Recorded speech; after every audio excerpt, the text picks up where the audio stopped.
you look after 1946, when Romania falls under communism, there was a very strange notion, which is actually totally outrageous, which is the concept that the children are the property of the state. When Ceausescu fell, the West or the world woke up to the horrors, the monster that what the state institutions have become and the way they were treated. They're treating their property of their kids. This was not at the level of one institution. This was nationwide, and it's, Romania being the one that got the most attention, but that story is really across Eastern Europe. When I went there for the first time, it shocked me the contrast of the scenery versus where we were going, and arrived in these.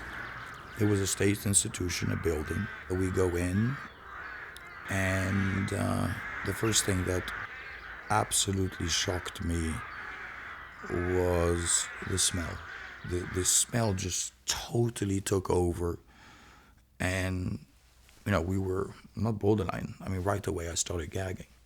The horror was so big that my first instinct was like, I want to take everybody out of this thing and just shut it down and burn the place. Mă simțeam tot timpul diferită de... I was very lonely in the institution. Ne-a abandonat My pe mother mine și pe abandoned myself and my brothers ever since we were very young.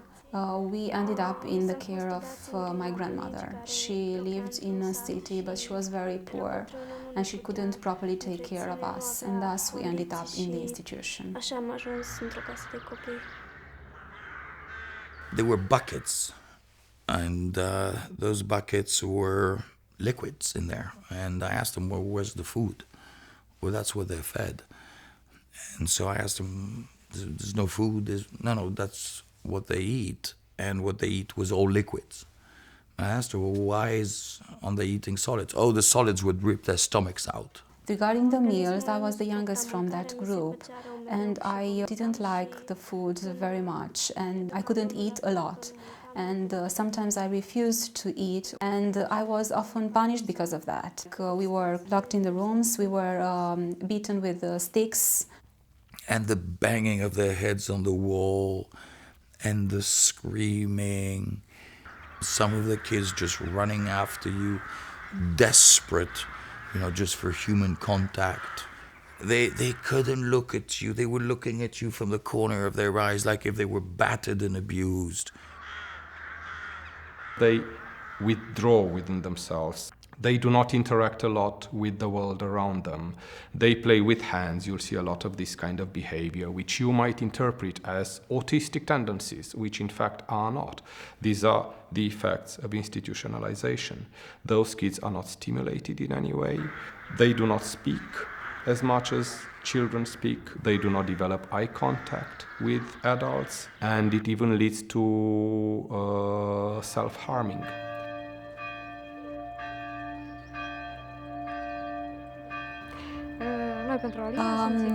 We feel for Alina a great deal of attachment and love, and we consider her our own daughter.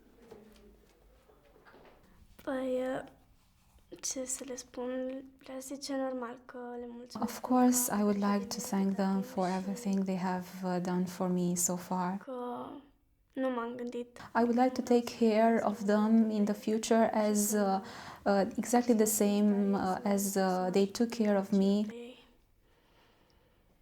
I think it is really fair to say that in partnership with HHC, we have really been instrumental to change government policy toward child protection.